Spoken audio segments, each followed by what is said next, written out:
Welcome you all once again to my channel Eklavya academy Kasganj. फिर से हम रीजनिंग के प्रैक्टिस सेट के साथ चैनल पे दोबारा से आ चुके हैं। तो ये जो टाइमिंग्स है, देखिए हमने 7 बजे सेट की थी, अब उसको 8:30 बजे कर चुके हैं बहुत सारे स्टूडेंट्स की डिमांड पे। तो 8:30 बजे का टेस्ट आज हम फिर से स्टार्ट करते हैं। जल्दी से वीडियो को शेयर कर दीजिए, ज्यादा से ज्यादा लोगों को जोड़िए वीडियो से, तो उसके बाद हम वीडियो को स्टार्ट करते हैं, ठीक है ना। तो जल्दी जल्दी से शेयर कर दीजिए इसे, फिर हम टेस्ट को स्टार्ट करते हैं।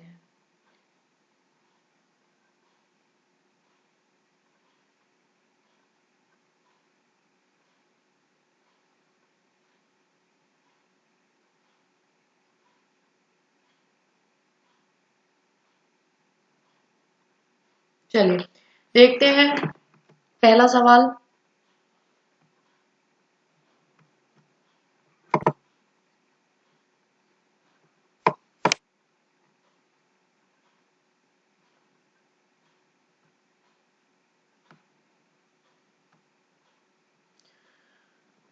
तो पहला सवाल आपके स्क्रीन पे आ चुका है।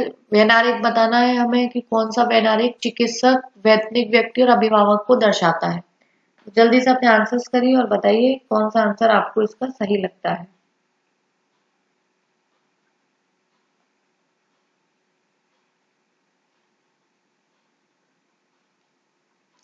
देखिए बहुत इजी है।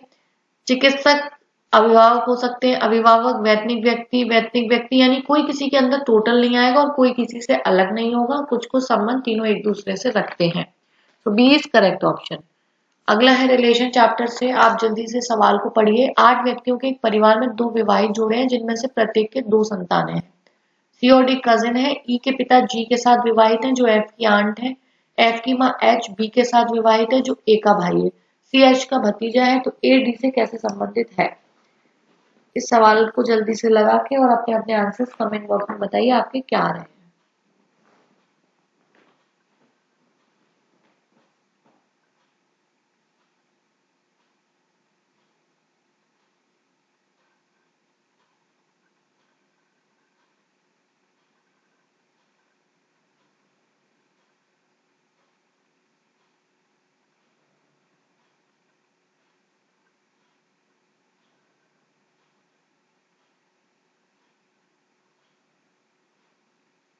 जल्दी से बताइए और लगाइए सभी लोग।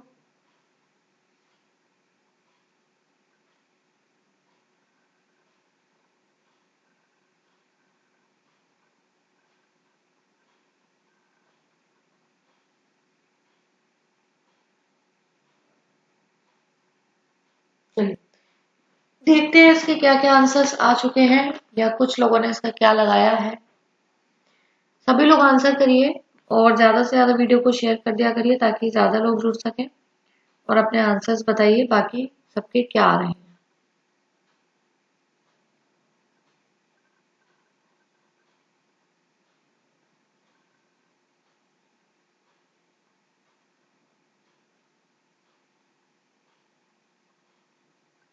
चलिए कुछ लोगों के आंसर्स आ चुके हैं, बाकियों के अभी नहीं आए हैं और हम इसे लगा के देखते हैं।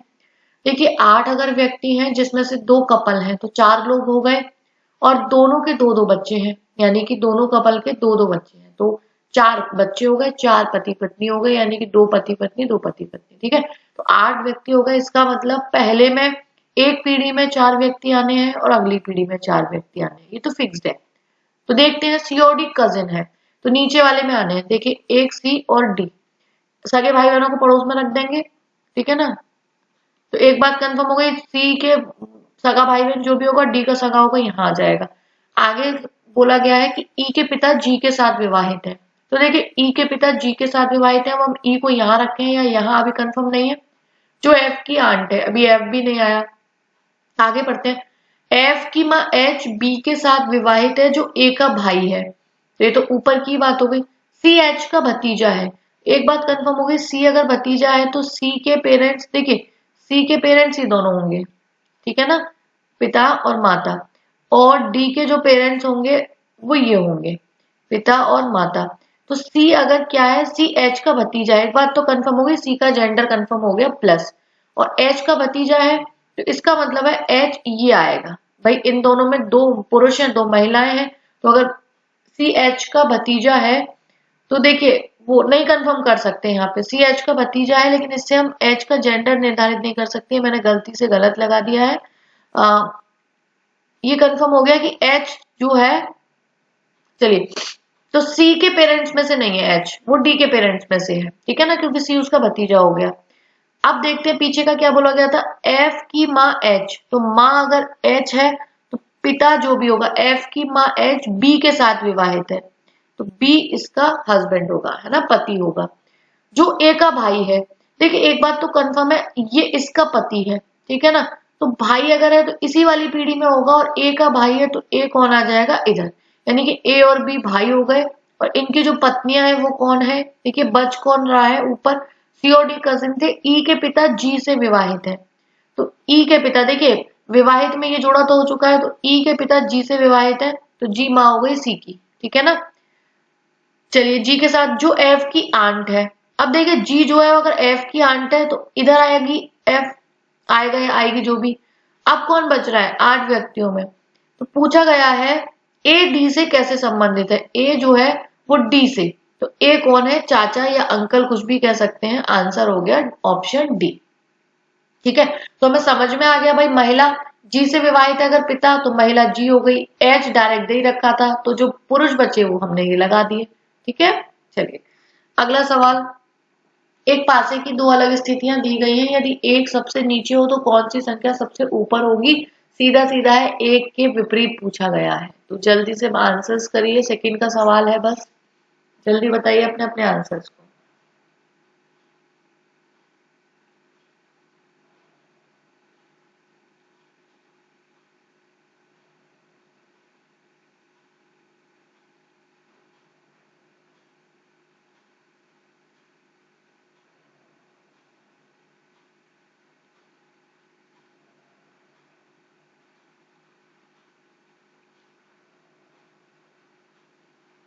तो देखते हैं, देखिए इसमें ऑपोजिट कैसे निकालेंगे, 6 3 1 6 4, इसमें 3 कॉमन है, कॉमन वाले में रोटेशन रूल लगा देते हैं, यानी 3 1 6, और यहां से कॉमन लेंगे तो 3 4 2। तो देखिए क्या पूछा गया था, यदि एक सबसे नीचे है तो कौन सी संख्या सबसे ऊपर होगी, तो एक के विपरीत 4 है, आंसर ऑप्शन डी। अगला भिन्न का चयन करें, 341 209 166 154, इसमें आपको ऑड बताना है, ऑड, ठीक है। जल्दी से देखिए और बताइए आपको क्या समझ आ रहा है इसमें।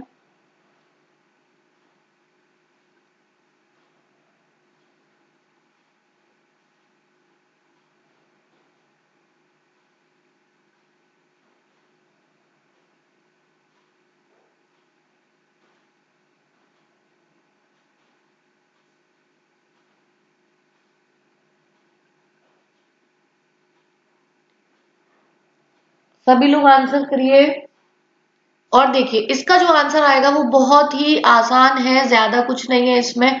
आप एक कॉमन चीज देखेंगे, 341 11 से भाज्य है, यानी कि डिविजिबल है, और 209 को अगर देखेंगे, 166 को देखो 209 भी देखेंगे तो 11 से डिवाइड है, ये भी ठीक है ना, और 154 को अगर देखेंगे तो ये भी 11 से डिविजिबल है, लेकिन अगर 166 को देखेंगे ये 11 से डिविजिबल नहीं है, तो यही भिन्न हो गया, यानी 11 से विभाजित नहीं है।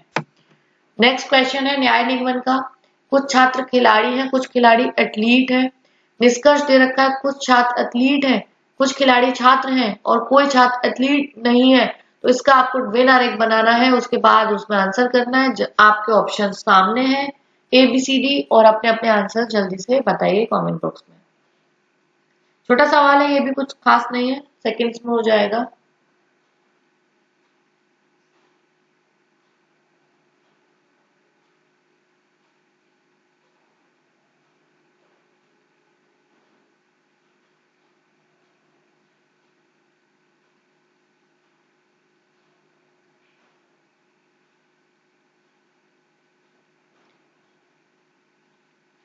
बताइए जल्दी जल्दी से।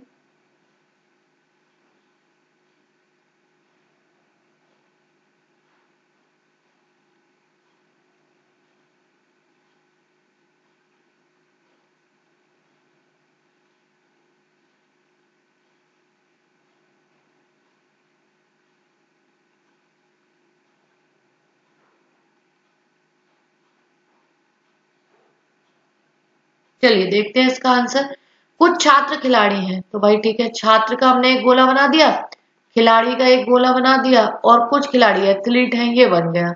सो फर्स्ट ऑप्शन इज कुछ छात्र एथलीट हैं। देखिए जो ये न्याय रिंगमन होता है ना, इसमें जो पॉजिटिव वाले कथन या निष्कर्ष होते हैं, पॉजिटिव का मतलब है जिसमें नहीं नहीं आता, वो सबसे इजी होते हैं। उसमें जो डायग्राम में हमें दिख रहा है वो सही, और जो नहीं दिख रहा वो बिल्कुल गलत। क्या आपको छात्र का गोला एथलीट से मिलता हुआ मिल रहा है? नहीं, अलग अलग है, बिल्कुल गलत पहला ऑप्शन।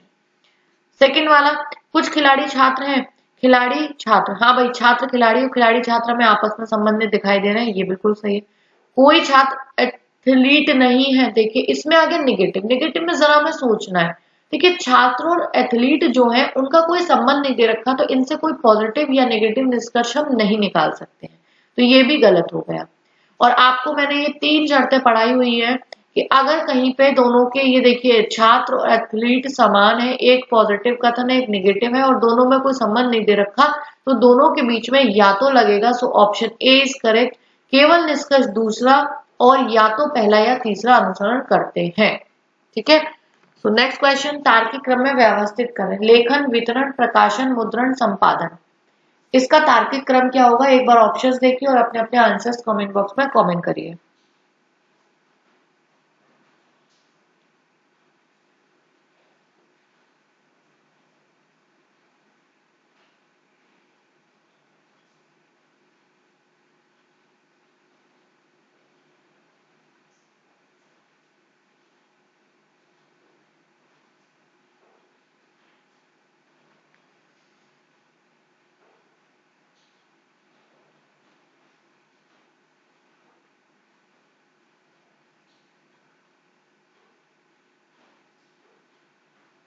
चलिए देखते हैं।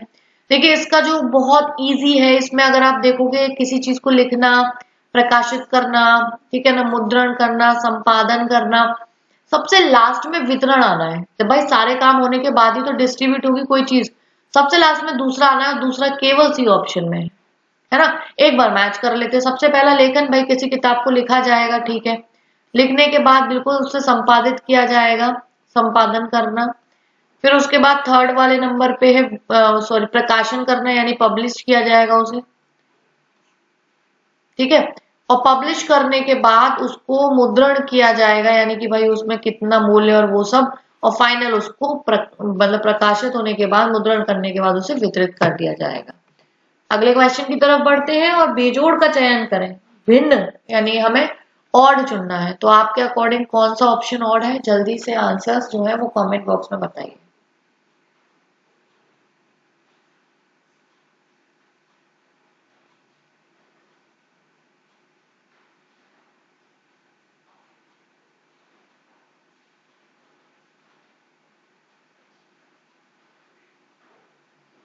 चलिए देखते हैं, इसमें इजी है ये तो बहुत।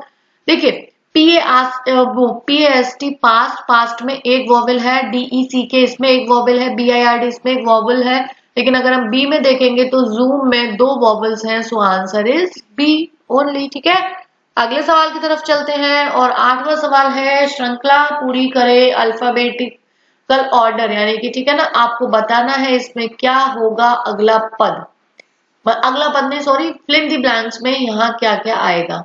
सो जल्दी से देखिए और बताइए श्रृंखला को पूरी आप लोग कैसे करेंगे। ABCD आपके सामने ऑप्शन है, और इसको करने का बहुत इजी तरीके होते हैं जो मैं आपको कई बार बता चुकी हूँ, अभी भी बताऊंगी। उससे पहले आप एक बार अपना ट्राई करिए।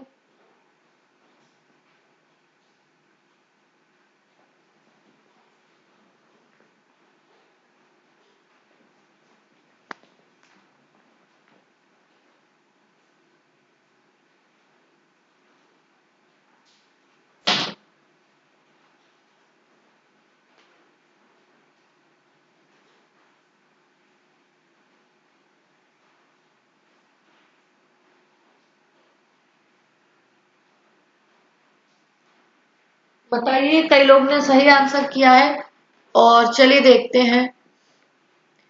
देखिए इसमें क्या आएगा, सबसे पहले हमें इस तरीके की श्रृंखला कभी भी आए तो रिपीटेड सीरीज होती है, ऑल्टरनेट, ये हम कई बार बात कर चुके हैं, है ना। रिपीटेड तो नहीं है क्योंकि कहीं पे ए के जस्ट बाद बी आ रहा है और कहीं पे ए के जस्ट बाद, यहाँ तो फिल इन द ब्लैंक है, बी के जस्ट बाद देखो डी के जस्ट बाद सी भी आया है और डी के जस्ट बाद हमें पता ही नहीं है यहाँ क्या आएगा।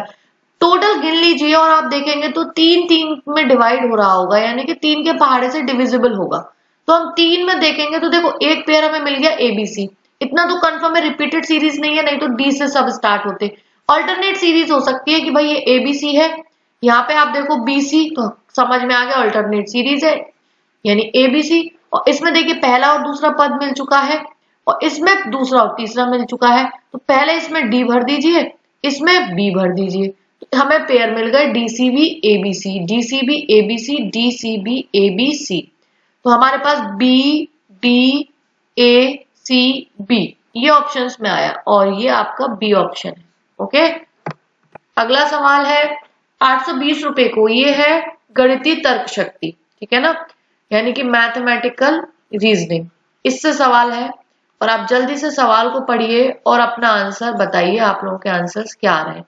820 रुपए को 6 पुरुषों 8 महिलाओं तथा 12 लड़कों में इस प्रकार से विभाजित किया जाता है कि प्रत्येक महिला को एक आदमी और एक लड़के को मिलाकर प्राप्त राशि के बराबर राशि प्राप्त मिलती है और प्रत्येक आदमी को एक लड़के द्वारा प्राप्त राशि की 1.5 गुनी मिलती है। तो 8 महिलाओं द्वारा प्राप्त कुल राशि बताइए। लगाइए अपने आंसर्स और बताइए।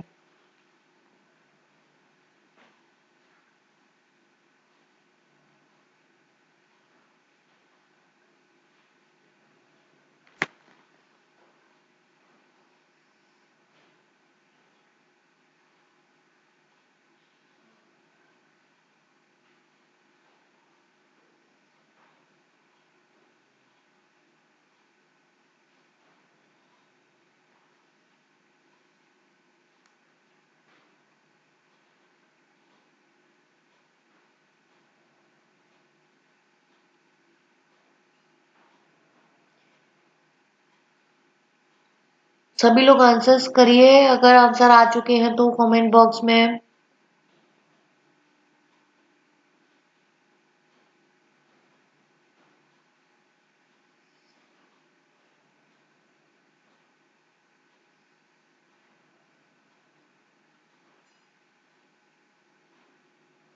चलिए देखते हैं इसका आंसर क्या आना चाहिए। देखिए 820 रुपए को 6 पुरुष 8 महिला और 12 लड़कों में इस प्रकार विभाजित किया जाता है कि प्रत्येक महिला को एक आदमी और लड़के के बराबर राशि प्राप्त होती है और प्रत्येक आदमी को लड़के द्वारा प्राप्त राशि का 1.5 गुना। मान लेते हैं किसी भी लड़के को x रुपए मिले हैं तो आदमी को कितने मिले होंगे 1.5x, और महिला को कितने मिले हैं आदमी और लड़के को मिलाकर, तो महिला को जितने भी मिले हैं तो अगर हम इन दोनों को मिला देंगे तो ये कितना हो गया 2.5x, महिला को इतने मिले हैं। अच्छा लड़के कितने थे, पुरुष कितने थे 6 थे, महिलाएं कितनी थी 8 थी, और ये कितने थे लड़के 12 थे। तो देखिए ये जो रेशियो हो गया वो कितने का हो गया 12x, और 6 को करोगे तो 15 छिका 90 9 हो गया, और ये कितना x हो गया 25 अट्ठे 2 से यानी कि 20x, यानी जो रेशियो हो गया वो 12:9:20 हो गया। 820 को इतने भागों में बांटना है, कितना 12 और 9 21 और 20 41, ठीक है ना। तो 820 को 41 में बांटोगे तो 20 बार जाएगा, और हमसे और महिलाओं का पूछा गया, महिलाएं कितनी कमाई है 20x, ठीक है ना। तो 20 और 20 कितना हो गया 20 गुणा 20 400 रुपए, ठीक है ना। सो आंसर इज 400। आई होप समझ में आ गया होगा, कुछ भी नहीं करना, रेशियो बना लीजिए, लड़के को जितने मिले व्यक्ति को उससे 1.5 गुना मिले और महिला को उन दोनों का मिला के यानी कि 2.5 गुना हो गया। तो 1 और 1.5 और 2.5 का रेशियो, और जितने लोग हैं उनको मल्टीप्लाई करते चाहिए, तो एक प्रॉपर रेशियो हमारे पास 12 9। देखिए एक्स का कोई यहाँ मतलब नहीं है, हमारा जो रेशियो आ गया था 12 9 और 20 आ गया था, है ना। तो हमें इसमें बांटना था 820 रुपए को, ठीक। आई होप कि आप सब लोग को समझ में आ गया होगा ये आंसर किस तरीके से किया गया है। और हम चलते हैं अपने अगले सवाल की तरफ, जो है एक श्रृंखला पूरी करनी है हमें। आगे क्या आएगा 2 3 6 10 17 28 क्वेश्चन मार्क। और बताइए आंसर अपने, इजी है ये, बस थोड़ी ट्रिकी है, अगर माइंड में आ जाएगी तो तुरंत हो जाएगा।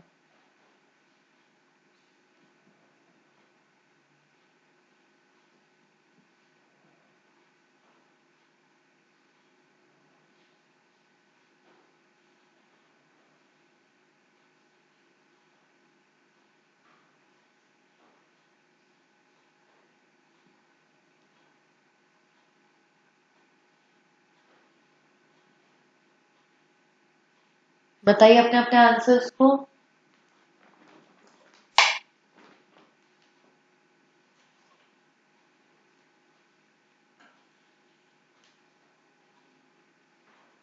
चलिए देखिए इसमें क्या हो रहा है, देखते हैं।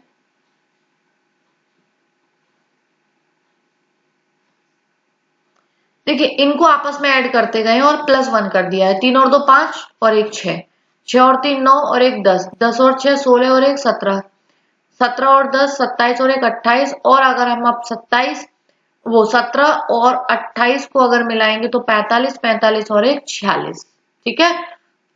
अगला सवाल, समीकरण को सही करने के लिए किन दो चिन्हों को आपस में परस्पर बदल दिया जाना चाहिए। यानी कि अभी देखिए अगर आप इसको सॉल्व करोगे ना तो ये बराबर 9 नहीं आएगा, तो हमें किन दो आपस में चिन्हों को बदल दें कि बराबर 9 हो जाए उसकी वैल्यू, और आपके पास option A B C D ये रहे। बताइए अपना अपना आंसर जल्दी से।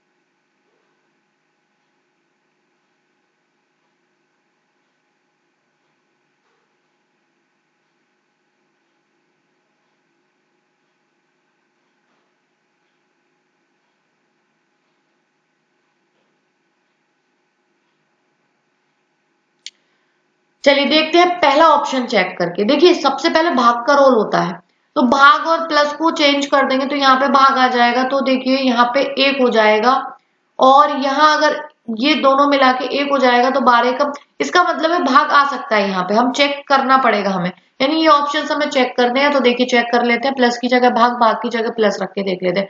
तो मान लीजिए यहाँ पे आ गया भाग और यहाँ पे प्लस और भाग। देखिए प्लस तो है ही नहीं यहाँ पे, तो भाग ही रख पाओगे केवल, प्लस की जगह भाग और भाग की जगह प्लस। अच्छा सॉरी, ये भाग की जगह प्लस। ठीक है, तो यहाँ भाग किया तो 6 एकम 6, 1 हो गया, 12 एकम 12, और 12 में 6 प्लस किए। 6 प्लस क्यों, देखिए प्लस का ये 12 है, तो 12 और 12 24, और 24 में से 6 घटाएंगे तो 18 आएगा, और ये तो 9 है, तो पहला ऑप्शन कट गया।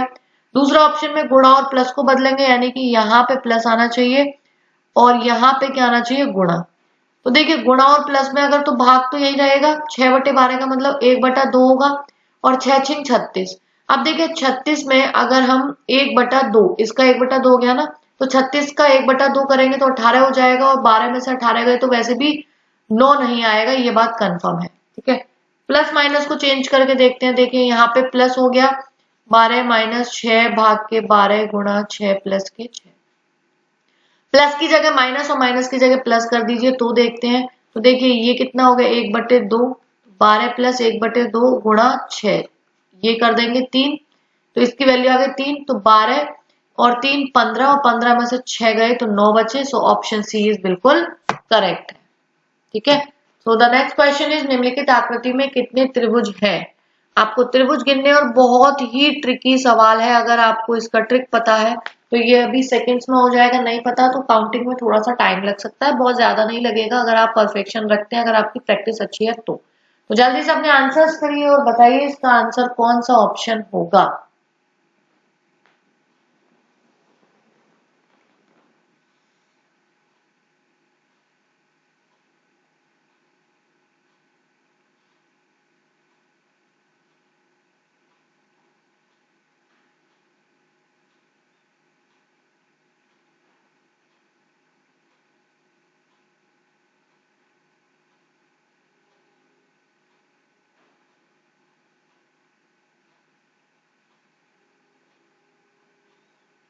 गिनिए और बताइए आपका आंसर क्या आ रहा है इसका।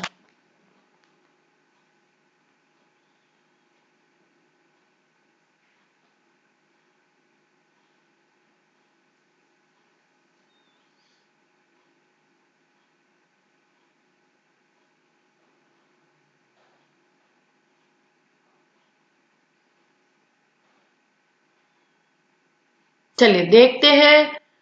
देखिए बहुत ही ट्रिकी, अगर हम त्रिभुज को इस तरीके से बांटते हैं तो ये 3 होते हैं इसमें।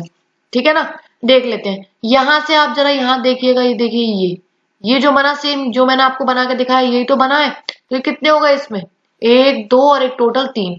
ऐसी स्थितियां यहाँ बन रही हैं सेम, आप देखो इसमें, तो यहाँ भी कितने हो गए, 3 इसमें हो गए, 3 इसमें हो गए, 3 और 3 6।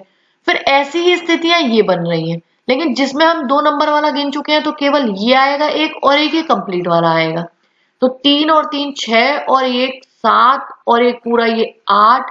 इसी तरीके से यहाँ पे देखिए आप, है ना, तो 8 और ये हम ऑलरेडी गिन चुके हैं, तो ये वाला 9 और एक ये पूरा 10, और यहां से लेके आप गिनोगे यहां तक, ठीक है ना। फिर आप यहां से लेके यहां तक गिनोगे 11, फिर आप यहां से लेके यहां तक गिनोगे 12, है ना, 12 तो हो चुके हैं। और इसके आगे अगर आप देखोगे तो यहां से लेके ये वाले भी त्रिभुज हैं।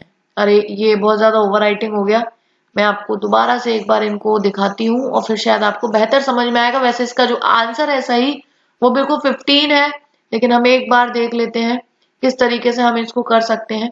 देखिए 1 2 3 4 5 6, 6 तो एक एक वाले हो गए, गॉट इट। 6 सामने दिखाई दे रहे हैं, फिर दो दो वाले कौन से हैं, 1 2 4 5 जो दो दो वाले हैं, 4 6 जो मैं आपको दिखाने की कोशिश कर रही थी 2 3, तो ये दो दो से बने, 1 2 से, 4 5 से, 3 2 से, 4 6 से, ठीक है ना। फिर अगर हम बात करेंगे कि 3 से कितने बन रहे हैं, तो आप देखोगे 3 से बन रहे हैं 2 3 4, सामने आपको दिख रहा होगा, कोई दिक्कत नहीं है क्योंकि 2 3 4, और जब 2 3 4 से बना है तो भाई यहां से भी बनेगा, यहां से दुश्मनी तोड़ना, इधर से भी बनेगा 2 4 5, तो ठीक है ना। अब 2 4 5 हमारे, अब 4 से कौन से बनेंगे, 4 से बनेंगे ये वाले, 3 2 4 6, और जब ऐसे बना है तो भाई दुश्मनी तो इधर से भी नहीं है, ऐसे भी बनेगा, ठीक है ना, 1 2 4 5। तो आप देख रहे होगे, देखिए बहुत सिंपल सी चीज हो गई। 6 तो एक एक ब्लॉक वाले थे, 7 8 9 10 11 12 13 14, जब 14 हो चुके हैं तो 15 ऑटोमेटिकली ये हो ही जाएंगे। एक जो त्रिभुज है वो आपको बताना है कौन सा बच रहा है ना। आपको क्या बताना है, मैं ही आपको बता देती हूँ, ये वाला, ठीक है ना, पूरा 1 2 4 6, बस। तो आंसर इज 15। वैनारिक चुनिए, सांप सरीसृप जहरीला, इसका वैनारिक कौन सा होगा, अपना आंसर बताइए कमेंट बॉक्स में।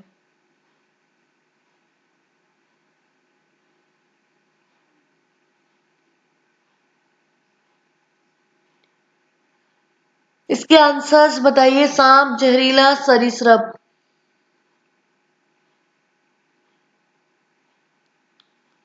और इसका जो ऑप्शन हो जाएगा वो हो जाएगा ऑप्शन डी। देखिए सांप है वो सरीसृप में आते हैं, और कुछ सांप और कुछ सरीसृप जो होते हैं वो जहरीले होते हैं। जरूरी नहीं है सांप है तो जहरीला होगा ही, सभी सांप जहरीले नहीं होते हैं, लेकिन कुछ होते हैं, और कुछ सरीसृप और भी ऐसे होते हैं जो जहरीले होते हैं। तो आंसर डी। अगला श्रृंखला पूरी करो, 98 95 86 82 66 क्वेश्चन मार्क 36। आपको बताना है कि इसमें क्या आएगा 66 के बाद।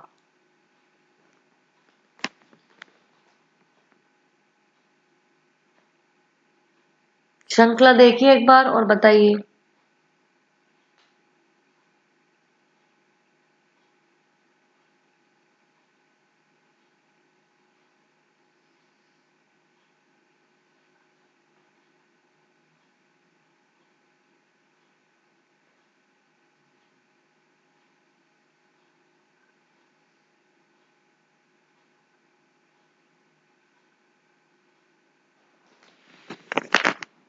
देखते हैं, देखिए इजी है, ज्यादा कुछ नहीं है इसमें। -3 हुआ, इसमें कितना माइनस हुआ, -9 हुआ, इसमें -4 हुआ, इसमें -16 हुआ। बहुत अच्छे से आपको समझ आ गया होगा।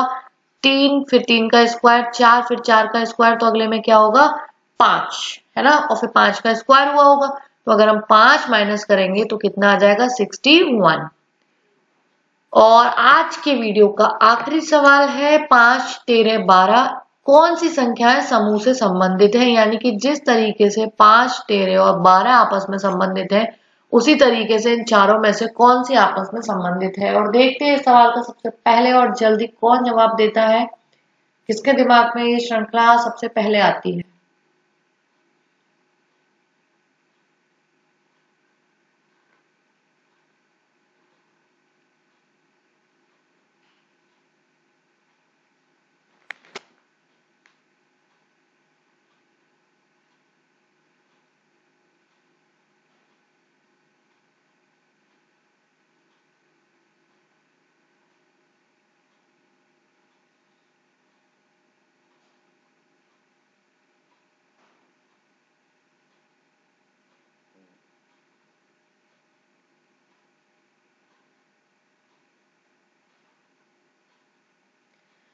देखिए 5 13 12, 5 12 देख के कुछ याद आया? ट्रिपलेट होता है 5 12 13, ठीक है। और ट्रिपलेट इनमें से अगर देखा जाए इन चारों में से, तो ये भी एक ट्रिपलेट होता है 6 8 और सामने वाला 10। तो ऑप्शन बी इज करेक्ट। मिलते हैं कल नए प्रैक्टिस सेट के साथ, तब तक आप पढ़ते रहिए, अपना ध्यान रखिए।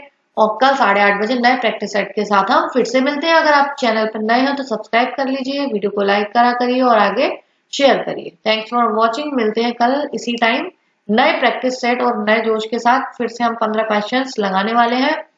और तब तक के लिए टेक केयर।